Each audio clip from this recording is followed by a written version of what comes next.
Hey guys, Luna here, and welcome back to I Was a Teenage Exocolonist. Let's just get right back into it, shall we? So, the game. So I talked to everyone, I have to decide what I want to do. Kinda want to try and do sports ball. And we meet you in the court. She's bouncing from one leg to another excitement. My other comments are exciting the youth team, she tells you. Oh, they look adorable. I love him. He's adorable. Converge offers you a high five and greeting, then tosses a sports ball your way. Let's start with practicing game to see what you're good at. You and enemy are team captains. Pick your teams. Enemy used to practice with Cam, Marty, and the ship, but Tammy, you're surprised to see her. Cam will fill in to even teams, but she promises to go easy on the other side.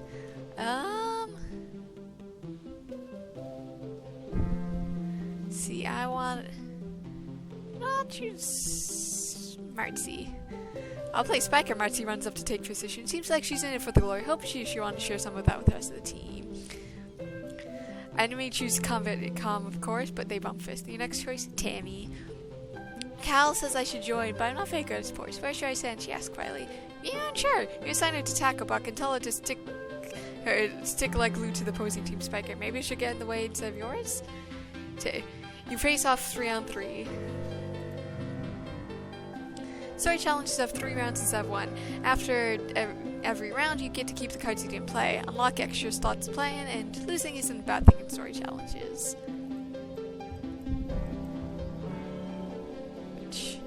So that's fine. Yeah, I think this is best. Which I could do this. Funny enough, that's a 7 because straight. See, 1, 2. So I could do 8, 10. So that's 10. That's 9. How about I do... I think this is probably the best bet.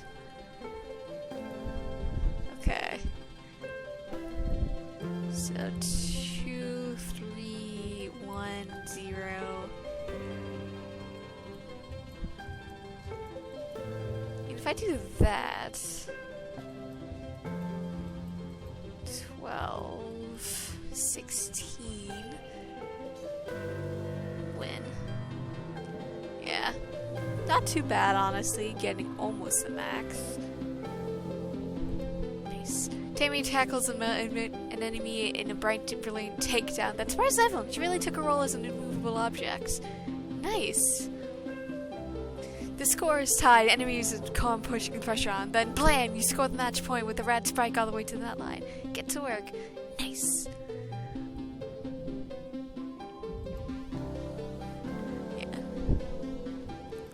Pollen to late pollen. Let's see, don't have anything to share. Oh, you found me. That was just better than expected. Don't have anything to talk about. So I can't talk right now. I'm working on science fair projects. And Luna screws it gross. Blah blah blah blah blah. Nothing to talk about with everyone.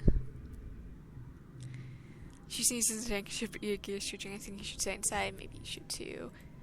So amazing. I don't have anything else I can... Oh, Dad has to talk to me. I'll talk to him last. No, I'm good. Me and Dad adjusting his watering bot in your mom's foreground. He's having a sneezing fit, his eyes running red. You're alarmed and you never seen him look sick before. People were hardly ever ill in Stratosphere, except sometimes with the zero-G rooms made them feel queasy. Not to worry, my little beanstalk, he says nasally. I'll be fine, just as pollen's making my head a little stuffy. He wipes his nose with a handkerchief and looks around. Everywhere he turned, they were soupy and tinged with pink with all the flowing pollen. Oh, Earth, your dad tells you. We used to call this hay fever. Even though it had nothing to do with hay, your mom cuts in, carrying a large bouquet of flowers. The native flowers seem to be full bloom this time of year. She buries her nose deep in them, and they smell fantastic. Your dad smiles kindly and agrees that they sure are beautiful. Then he blows his nose loudly, sniffs the flowers tentatively. They do smell good, and they look harmless. Dad's eyes look so sad, but maybe that's just allergies. Hey, Lunas, I know the last few weeks have been very hard for you. This might be a good time to relax and stick around in the quarters. Yeah, I'm not surprised. I wish there was more items to collect, but unfortunately there isn't. Gonna study the humanities some more. There's some sort of emergency in engineering that requires Hal's attention, so today in engineering class we'll be taught by the ship's artificial intelligence, Conjurance. Not surprising, honestly. Good morning, Conjurance chirps. Today we'll be going to talk about the formation of the Ventilla group and our decision to leave Earth. It's a very exciting topic, and I think we should finally be ready to hear it. Let's dig in. You know how it started. Economic and environmental instability, coupled with the deeply entrenched hatreds, and had thrown Earth into chaos. And you know how it ended. In that chaos, your parents formed the Ventilla group with the plan to leave Earth. 20 years later, and their star-born children, you slid through a wormhole and ended up here on a planet called Fortuna. But there's so much you don't know. Conjurance pulls up a hologram projection of an unassuming human with a firm maternal gaze. This is Planetonic Ascension Wang Botha Shimmick, she says, the spiritual leader of the Fortuna movement. They were what people call a speculative fiction writer. The Fortuna Project proved that their writing, though speculative, was far from fiction. Wait, a sci-fi author? Yes, Conjurance tells you. Their best-selling novel Life Beyond the Einstein-Rosen Bridge tells the story of a fictional utopia on the other side of the real-life anomaly at the edge of the solar system. Scientists have been investigating the wormhole for years, but it took a poet to imagine we could travel through it. Wang Botha Schmidt's writing centered around the idea of humanity building a technological utopia on another world. Translated to 100 languages, this was a compelling idea to people at the time, so fans started connecting in Vrit space. Far from just a book club, these people bonded over mutual aid amid the increasing unrest in their own countries. They were committed to the Wang Botha Schmidt's idea of a future where everyone is treated equally without prejudice. But they realized that it couldn't be done online, Conjurance tells you. Though committed to social justice, the group saw a possibility of forming a truly agrarian society while also reckoning with their own implicit biases and diverse contexts of their real lives. They realized that this was the work of generations, and the solutions must look to the future as Wang Botha Schmidt did. So they got together. The images of a squat concrete building with a rooftop garden places Wang Botha Schmidt. Around the edges of the classroom, the hologram projector gives the impression of towering walls topped with razor wire. The first Fortuna colony, Conjurance tells you. 400 people volunteered to sacrifice their own cultural beliefs to walk through these doors, agreeing to come up with new ways of life that would be taught to their children. Babies were conceived from egg and sperm donors chosen by lottery and raised communally like you as the second generation of Fortuna group. Those babies were your parents. So they mixed their cultures. The holo projector now shows the compound under siege. As more colonies were founded, word got out about the Fortuna group's social experiment. Conjurance continues. The simulation was an unpopular idea at the time because it had been used to commit terrible genocides on Earth. This, combined with the panic that Fortuna's group was destroying the family unit or raising an army of Gina-Tech super soldiers, brought the colony under attack from all sides. Let's see here. Everyone fears what they don't understand. The image of burning compound was replaced with the stratosphere launch pad. Luckily, the next phase of the Vena project was ready to launch. 100 colonists were selected to leave Earth on a colony ship to seed a far-flung corner of the universe with a new human culture. She smiles. The ultimate goal of the Vena group was you children. She says, a generation raised completely unburned by troubles that plague the Earth. Isn't that lovely? So, what was Earth like when they left? Terrible. Conjurance shows some dire demographics. The instructions that had given people the illusion of safety were torn down, and wars were rampant, both resource-based and ideological. Large parts of the Earth were rendered uninhabitable by climate change, pollution, and nuclear war, especially the critical food growing in the world. Fortuna's group weren't the only ones trying to escape Earth, but as far as we know, we're the only success. So, nobody on Earth was like us. The Fortuna group members have a unique culture, Congruence replies, but it's formed on the combination of many heritages from Earth. Even the languages you speak, Esperanto, was invented to bring people together. And don't worry, Congruence explains, you brought your best heritage with you. You're humans. But how did they build the ship? Orbital voyages were a hobby for the ultra-rich in the earlier century. So that... which is happening now. So there were several relics to be found in museums, Congruence replies. The difficulty was not acquiring a ship, but making it space-worthy and in the logistics of the launch itself. The group crowdsourced enough funding to purchase and repair a ship. Congruence smiles. As for logistics, well, you are speaking to the solution right now. I was acquired by connected group members, along with the geotech that created you and your parents. The Stratospheric was the first manned vessel to navigate the warm edge of the solar system. Given the state of Earth when it was left, may have been the last. So much information. Your head is so stuffed with ideas it might burst. Professional hell and your parents never mentioned this stuff before. They wait to tell you now because they want to grow up without feeling different based on your genetic makeup or family history. It's hard to imagine having a different culture than your neighbors. You wonder what it's like, everyone celebrating different holidays, eating different foods, speaking different languages. Are you missing out, or are you better without it, like the original colonist believes? It's hard to say, as in the decision was made for you long before you're born. All you can do is be the best lunacy you can be. Get to work. So, 0, 1, 2... 17. I think this is probably the best I can do. Yeah, best score 17 out of 17.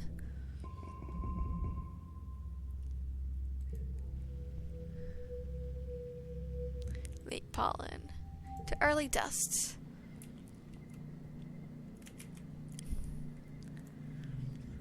So hot, I don't have anything to give you. What do you have to say?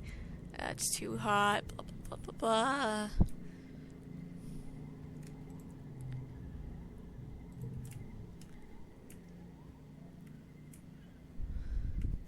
Can't go outside quite yet. It's gonna rain when it's rain again. You have anything to say? Real living. Ooh. Collect that. Save that for later.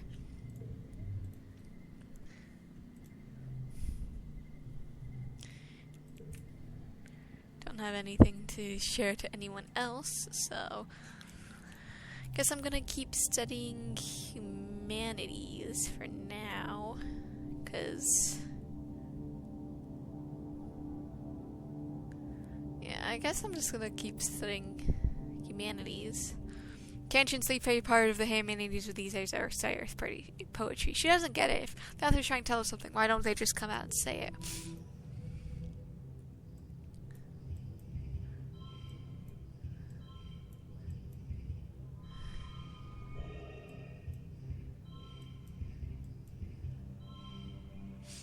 It's 13, 11...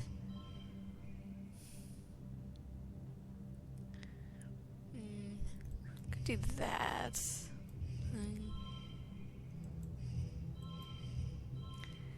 Think that might be our best bet. Yeah, 13 out of 13. Hey, new perks will be available in the teapot. Time for Fortuna Council have called festival to celebrate life here on the planet of Fortuna. Everyone gathers in the colony square to hear the governor's speech. In Earth history, Elcott begins and clears her throat and waits for everyone to quiet down. In Earth's history, Fortuna was known as the god of seasons, change, gardens, and fruit. In no coincidence, our forebears of the Fortuna Project were chosen to take such an auspicious name in hopes of seeding future bountiful seasons of humanity. We will continue to the tradition of Fortuna, a midsummer festival to celebrate our Fortuna, the lush planet in which we find ourselves today. Clap. Everyone cheers and applauds. The members of councils get up on stage one at a time to give their own short speeches. Governor Lessa announces each one. There's blah blah blah, all the different people. When it's your mother Flulu's turn, she announces that tonight you'll be eating some of the very first crops grown with Fortunian soil.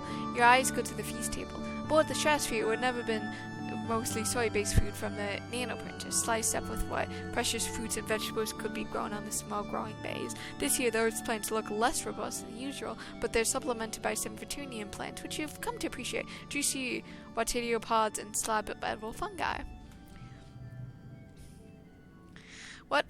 What is the festival without festivities? Professional Hal and Security Chief Rev have organized a 3-part competition for kids. Good luck, children. Which one do you join?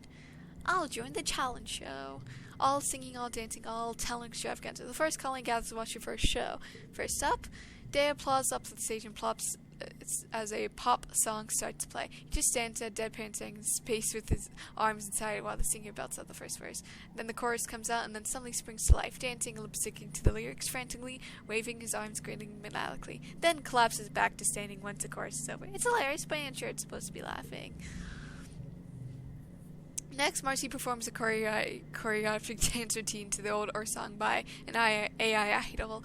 She has the light-emitting balls at the end of her hair, which she sings around everywhere in the dim light, while controlling small floating ball drone who dances with her. It's total overkill. What do you do? I'm gonna try a magic axe. Let's see here. So I'm gonna do 0, 1, 2, because it's best I can do right now. 0, 1, 2, 5. I'd have to get 14. So 3 and double 1, I guess. Oop, I should probably do that. That's 13. So anyway, I don't know if there's any way I can actually do this. Push through the stress. Push through. Just get victorious. Everyone is amazed by your magic act, especially the one where you pretend to pull skulls out of your mouth. You win, as voted by audience applause. Talent show captain, population status, Mars and Diaz. Marge begrudgingly shakes your hand, not leaning into a whisper that you better enjoy your victory now because she's going to enjoy you next year. So, your winner wants to be a friend. After much New Year festivity are over, everyone takes time off for a need a break. During the heat of dust, a few days of rest are exactly what you need. You feel refreshed. Huzzah!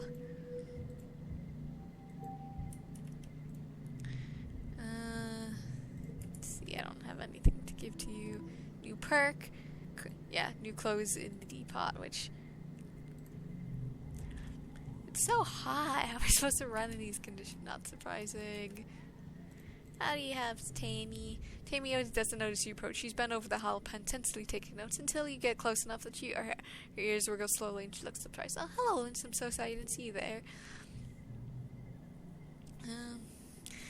You ask her what she's saying and she flushes pink and tugs her ears. I'm not saying. I'm making a list of my friend's favorite things. And, you're my friend, Luna, so what's your favorite color? I like blue. Blue's my favorite color. She knows your answers and asks what your favorite dessert is.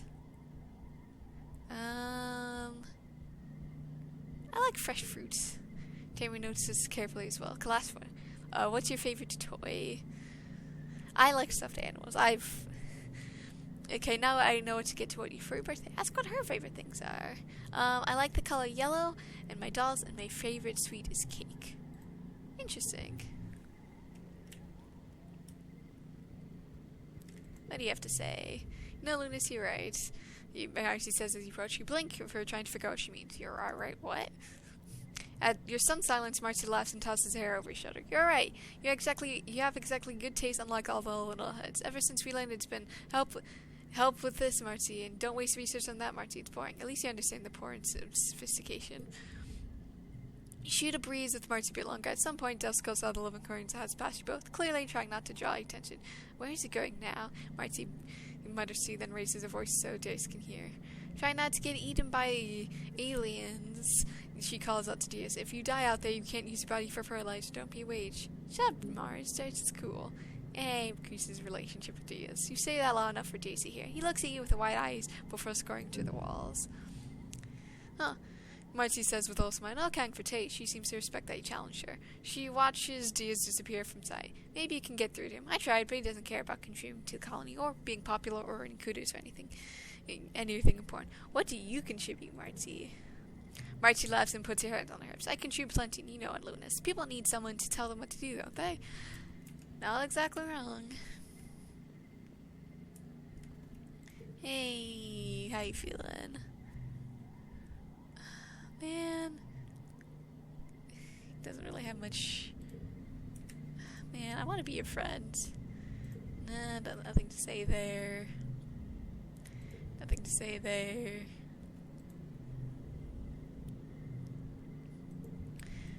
See a kid. Could shovel dirt. Toughness. Let's see, or I could try and play some sports, which is bravery and toughness, which I think I'll do bravery and toughness. Pair with an are good to practice. You make mistakes of underestimating her. She wipes the pitch with you.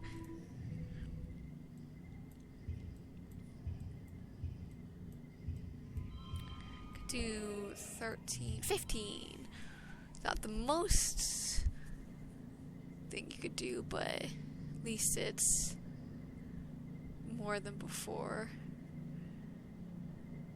So, 15 out of 15.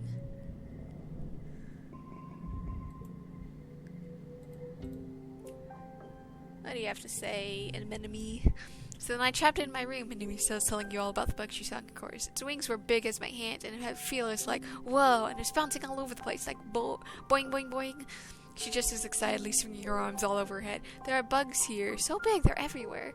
I was gonna give it to Tang, she says. She loves ghost bug stuff, but then I said she should let it go because if it stung me, I might get weird mutant powers. I mean, other than the ones I might already have. And then I wanted to see if I got more weird mutant powers. So I started jumping around off higher and higher things until I was jumping back on the ship. I got in so much trouble, but I wasn't even that high. She stops in her tracks. Hold on, she says, stooping to rub it at her knee for probably 100 times for the past 5 minutes. Ugh, I'm gonna die. I bust up my knees so itchy so that my scale has grown in. Annie, don't pick at it. Chief Steward Ensig's voice rings out across the garrison yard. Pleasant but firm. Instantly transports you back to being in the ship, crash you tugging at skirts and calling her auntie. An enemy jumps straight up, her hands flying to her sides. But Mom... Enemy whines, sticking her fingers into her knees. Auntie seated and approaches you both. It's so fantastically itchy. I know, lovely antecedent suitors, patting her down her riotous red hair, but the more you pick at it, the thicker your scales are gonna grow in. Enemy chugs at her hands under her armpits to keep from scratching. But what if I want to have cool scales? She pouts. Antecedent smiles indulgently. At the rate you're going, I'm sure you'll be covered in them before you need it. Before you know it. No need to rush. Yumi's skin's dotted with patches of protective blue-green scales that grow in webs she gets a cut or scrape. She rubs a patch of her jaw intentionally at the one she got. She ran headfirst into the food synthesizer back on the ship. Antecedent opens her satchel and pulls out a bundle of clothes. The queue for the nanoprint is over a week long, so I patched your pants with scrapes from your brother's clothing. Please not to try to put any more holes in them or yourself, okay? She hands the clothes to an enemy and kisses her on the forehead. Enemy sticks out her tongue and gags. Yuck. Enemy Galactic evaluates the clothes as her mom walks away. Galactic, she breathes as she runs her fingers over the odd color patches. Then right there in the middle of the yard, she unashamedly squirms out of her pants and pulls on the new ones. Oh, I look like a fighter jet like from the Hollow, she exclaims, showing off her new pants. Like when they stencil your kill count on your plane. Or like a really cool scar. Yeah, you get it, my pants are scarred just like me. Sure, okay. Do you have anything to say? Yeah, no. Nothing to say there. Do you have anything to say? Nope.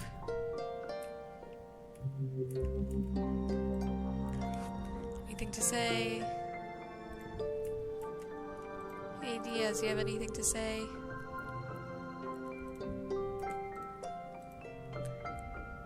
Nah, nothing there.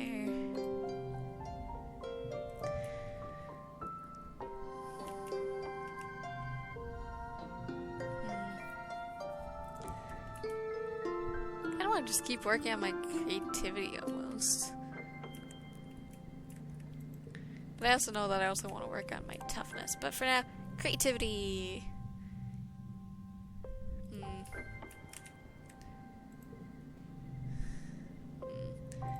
I'm gonna focus on my creativity for now. Study humanities. You're doing a creative project, it seems, and you pair with Mars. You wish it was Tang, but she always does so well on these. The theme is Earth's natural environment. Marty takes the topic at face value and wants to write how beautiful everything was on Earth, with blue skies and green plains everywhere, and huge oceans that went on further. It looks really gorgeous, carefully staged movies you've seen on holovids. Sure, I'll have fun with your idea. Get some money, some friendship, and gain my memory writing an essay. Marcy takes the creative part of creative writing literally, describing luscious as forests and verdant plains deep and jeweled like oceans with reverence bordering on the upscenes. She's pretty passionate about it, so you let her do most of the work. Marcy shoots she gets to present that in class. This too is a good idea. Marcy's a board presenter. You aren't sure that it's totally based on facts, but it is received well by both the classmates and your teacher. Get a handful of credits for doing well. So if I do that for, that's 15. Could do, no, I'm gonna use this log on this.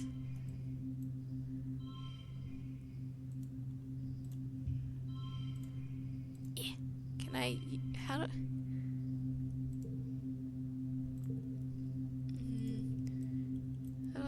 how do I use this on this? There you go. So if I do that, there you go, 24. Yeah. Get a bunch of extra stuff. Huzzah. Late dusts to early wet. Do you have anything to talk about? No running, no much room, blah blah blah, okay. Tanger's watching construction crew scaffolding for the new engineering pavilion. They're using mushwood, which is so light one person can usually lift a 10-long-meter pole in a second to place. She points to them. Human beings are great, don't you think? Before we landed, this was all just a dirty jungle, not civilization. I've been learning about the adaptability in writing in biology class. The books say it's what sets apart from animals. Like, we don't need fur because we can make warm clothes. If it's too hot, we can make air conditioners instead. Maybe the animals need adaptations. Tangent rolls her eyes at you. Maybe, even if they do, I haven't seen any signs of intelligent life yet. It's just those big dumb xenofauna. Some animals here are smart and friendly. They're still animals, Jonas. Maybe just pretending to be nice to feed, though. You're lucky it didn't eat you. She folds her arms. Dumbest most look cute, but one can eat through a bag of rice in less than 30 minutes. Even an herbivore can be dangerous here. It doesn't have to want to eat to be able to hurt you. Together you watch your foreman put the blueprints for the scaffolding onto the floating screen of her hollow pod and raises the scaffolding to check the progress. I like an alien to do that. Humans look defenseless and weak, but we're the strongest species in the galaxy. Who else can literally bend reality to their will? Not a stupid alien, that's for sure. She puts a finger to her chin. I'm living proof that humanity is greater than our biology, she says. All of us are really, with our genetic enhancements, we're the next step in humanity's evolution from great ape to galactic superspecies. Hey. I don't have anything for you. Is there anything at the shop? Nope. Do you have anything to say? Well, it's also when we work, they're not paying attention to me.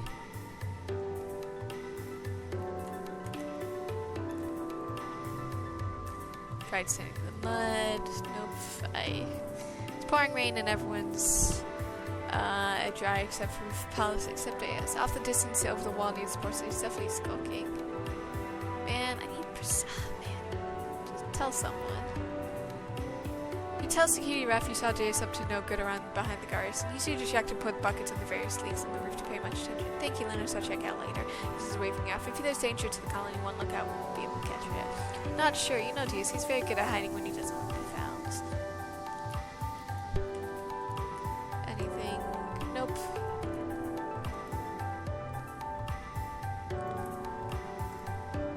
I guess for now.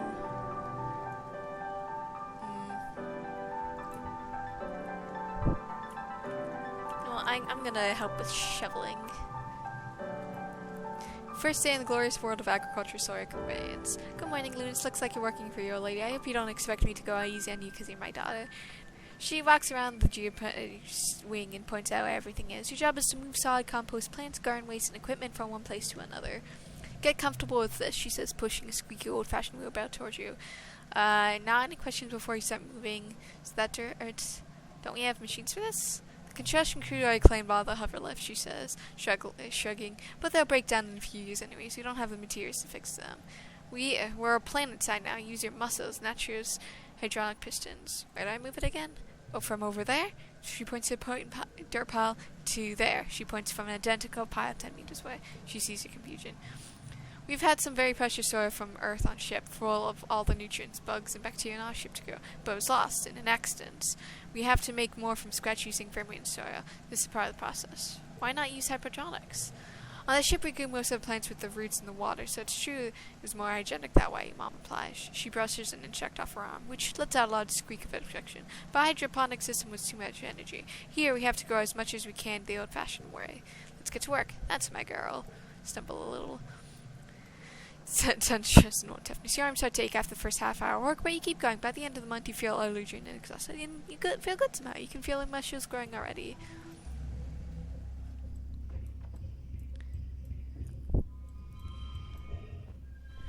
$21. I think that's probably our best goal. Yeah, 21 out of 21.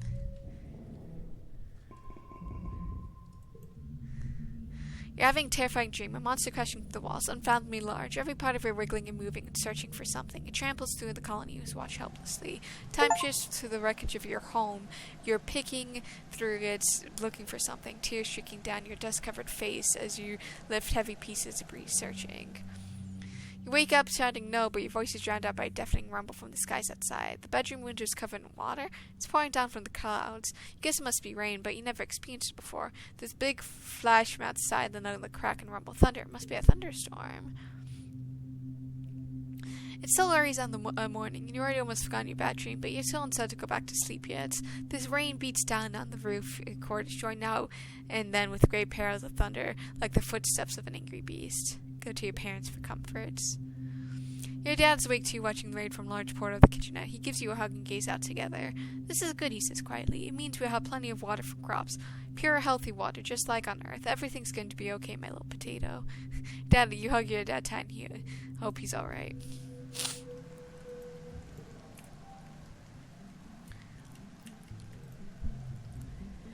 Let's see here. Nothing. You're not saying anything. Hey! Tammy's sitting on the little stool in the sun reading a fairy tale picture in all about she sighs. Are you okay? I'm okay, she hesitates. She said, look at all the pictures of these princes and princesses. The princes are always the taller ones, but I'm so big. I'm even taller than Cal. How can he be my prince if I'm bigger than him? It's true, Tammy is the tallest kid you know. You know she and Cal are close friends, but you never thought of him as a prince before.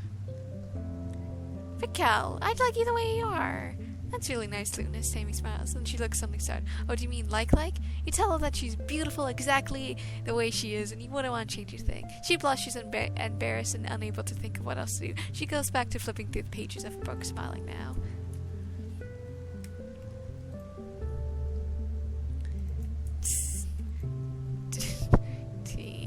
Okay, nothing else there.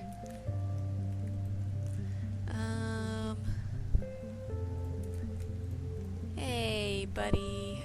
Man, never liked me, okay. Hey, another piece of wood. Do you have anything to say?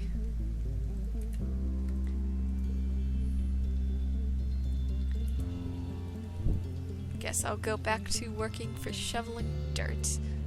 It's absolutely impossible to get dirt from under your nails. You try and try, it's almost like the same. Gross. You want to not think about what's under there. Let's see here. I'll do it like this and that. Hopefully that's our best bet. Yeah, 14 out of 14.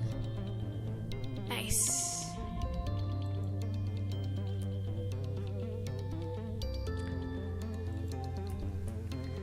Do you have anything to say, Mom?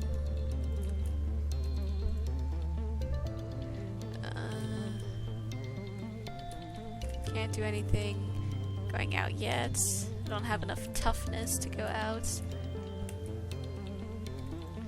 Have anything to say? No. It's too hot, too bright. Preparing the ship, blah blah blah blah blah. Just I always have to check just to make sure they aren't saying anything that I would need to know about. Obviously, the ones with the bubbles obviously are special events, but it doesn't hurt to always just check in with everybody else.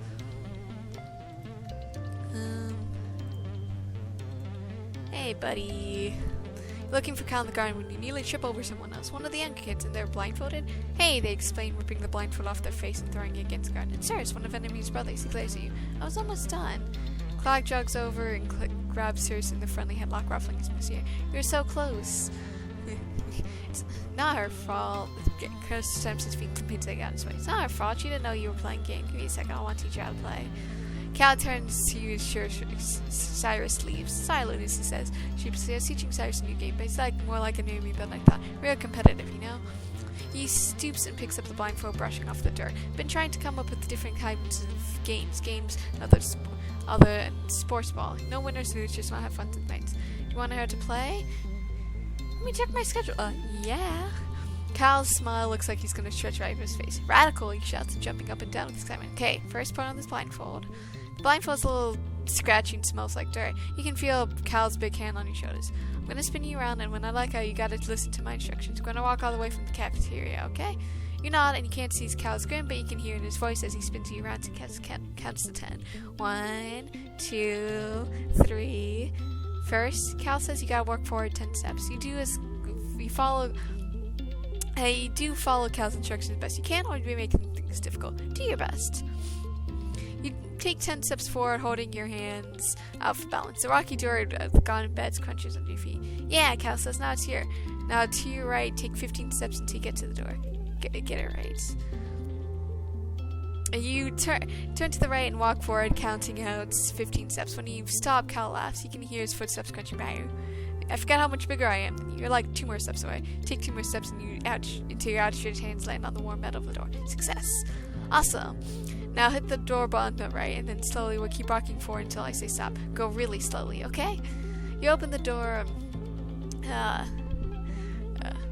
So you open the door and start walking forward. The path slopes downward. You feel slip a little bit. Even though you're moving slowly as you can. Real dirt is nothing like metal floors that stretch your back. It's terribly rocky here, Cal says, and you can feel uneasiness prickle up in the back of your arms. Just keep going forward slowly. Can you trust him? Try and do as you hope. After a few steps, your foot knocks against the spiraling roots and fall forward, catching yourself on your hands and knees. Ouch. You tear off the blindfold with a sudden rush of tears flowing from your eyes. Cal is beside you in an instant, kneeling on rocks. Are you okay? He asks. You look down at yourself, your knees bruised, and the other hand's pretty escaped up. The prize bruised, but that you're okay. Cal helps his hand. I'm sorry, Lunas, I'll be out better helping next time. Yeah, see if you want to get some Waterloo juice at the cafeteria instead. And you spend the rest of the afternoon brainstorming more games where there are no winners or losers. Aw, that's adorable. Genomics. Shovel some dirt. You join Cal a particularly fragmented pile of compost. He's trying to use his hoverboard as a wheelbarrow, carefully pushing compost down to the pile. Don't you love this? You hoverboard? Yeah, it's cool. No, I mean just this. He raises a hand, dark crusted up to the elbows to take to the greenhouse. We got help plant stuff and watch it grow. Even if we're just moving around it, we're still helping. Why do you like it so much? Well, I like digging holes in the dirt because it's full of surprises down there. And I found a worm. Wait, let me see if I can find her again. He sticks his hand to the compost and rubber end, his tongue sticking out of his mouth. Guess you got away. She was really shiny like a rainbow. Wait, I just thought of a thing I like better. He shows you his sprayed hand. Getting dirt under my fingernails, he likes. I don't know why, but it's the best. 5, 1, 0. Let's see here. I could do like that. That's 15. 14. Yeah, I think doing like 13.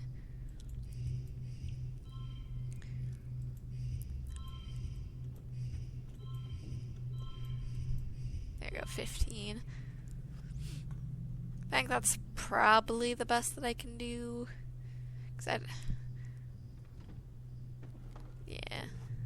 Yeah, 15 out of 15.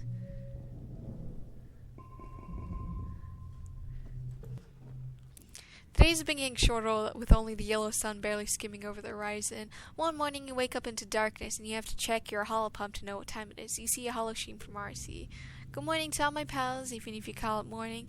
They named it glow season because like everything is crazy glowing here out there in the dark. I'm staying the heck inside for the next month. What's the point of going out if I can't see anything? It's going to be a boring month.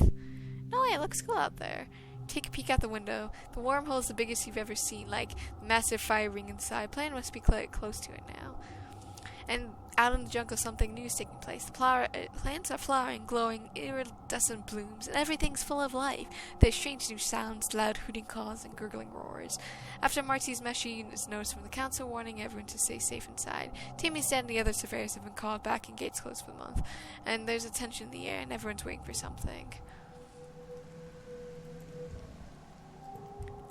Oh, everything's so pretty. Hey!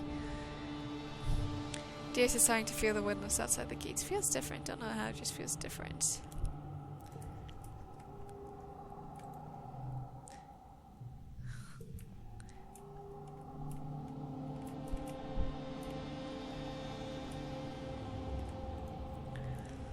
So creeptacular. She's perfect for hide and seek.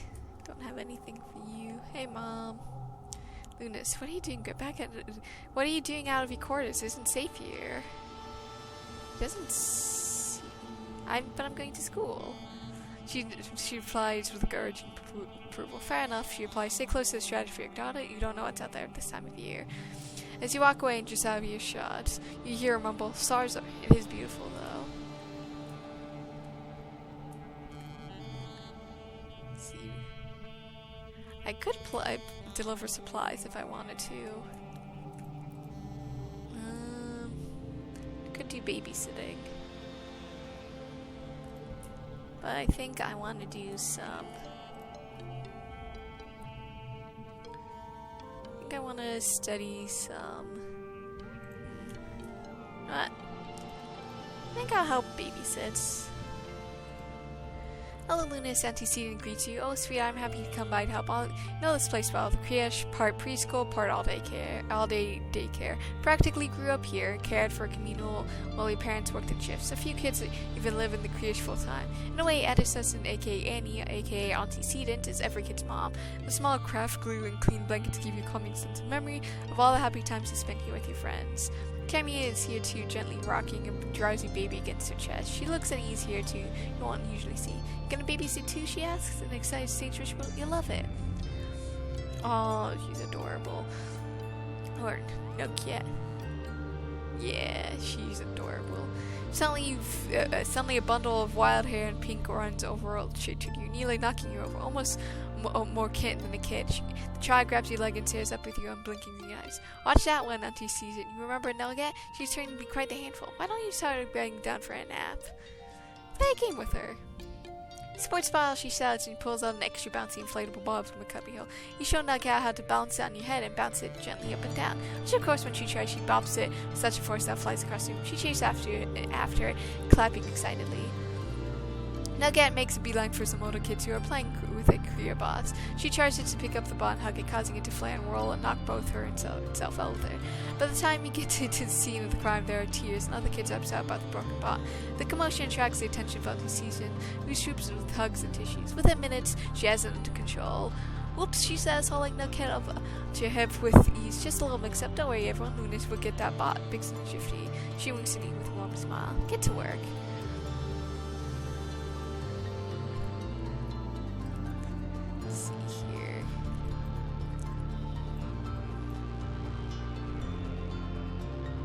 I think that's probably the best that I can do. Yeah, 14 out of 14.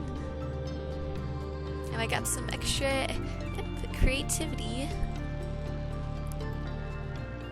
The endless grow dark season must be getting to you. All week you've been having nightmares. Something's coming. Something bad's about to happen. A dreadful mantra repeats in your head. You're hardly even surprised when the emergency sirens start up. You peek out the gates. Yes, they should be closed, but they're open, just as you dreamed. You remember it, but the details are foggy. There are monsters. I could have fights. Behind the creche. The closet assembly points to the creche, children's creche, but from the opposite direction you hear shouting and loud poppiness. Gunfire. It's calling into attack. Help fights. Yeah, so I get lots of extra stress, gain memory, bravery, helping to fight, and then gain static, heroic, and then rebellion. Trying best to fight back. First, you dodge some helpful grown-ups who point back to the fish. You then head outside to get your bearings. You can hear the yelling from the stairs command and gate commotion to the southeast. At Geoponics, where parents work. Go to Geoponics. Parents are defending the greenhouse from a pack of knee-high creatures, which seem to have their eyes glowing all over their bodies. Their oily flesh ripped with constant, subtle motions as the individuals blink one at a time, incessantly. You can't tell which end is which of these horrible things. Cal is standing nearby, wide-eyed. He slowly picks up a shovel and moves beside you. He reluctantly holds up a shovel in front of him like a weapon. Easy, Doc, easy, he whispers. We don't want to hurt you. Get out of here, both of you, one. And your mom shouts, attracting the pack's attention. All except one animal, which moves straight to Cal. I will analyze its behavior. You look into its too many eyes and see fear. This creature is scared of you. To Cal's amazement, Crouch tried to look less threatening and choose two eyes at random to look into to communicate with. You start reaching out a hand, but the creature is trembling. Staring to his eyes has made him more frightened than before. Pounces. Defend yourself. So, let's see here. I could do 0, 1, 2. I think is probably the best bet. So 3, 4, 5. Let's see. I don't want to use playing sports ball. I think this is. If I do this, I'll get the 18. So if I do 2, 3. Set cards this value. I'll swap those two for the same color type. And super goal. Perfect. Yeah. Could have gotten an 18, but that's okay. Plus 2 combat. You killed it with nothing but a rake thrust deep into several of the creature's many eyes. The rest of the pack scampers off the moment it falls, facing the eyed beasts. Oh, you hover over you can see who made it. That's cool. Oop, I did not mean to do this. The rest of the pack scampers off the moment it falls. You never killed anything before. The body of the creature was so terrifying a minute ago, now looks strangely small and harmless. All of eyes are closed for good now. Cal crouches back in shock. I told you to run, Lunas. Uh-oh, your mom looks furious that you put yourself in danger. She storms over, and you think she's going to stop you, and then suddenly pulls into your arm and hugs you. She keeps rocking you and saying, my baby, over and over. It's pretty surreal, almost as weird as the dog things with its eyes, honestly. After 2 weeks of darkness with the blue sun barely skimming the horizon, it begins to move high in the sky and daytime returns. The council admits they don't know how the gates were opened or how the creatures got in. Some of the attacking creatures were once thought to be docile. Other species nobody had seen before. It was like someone had driven them to assault the colony. At least nobody was killed at this time.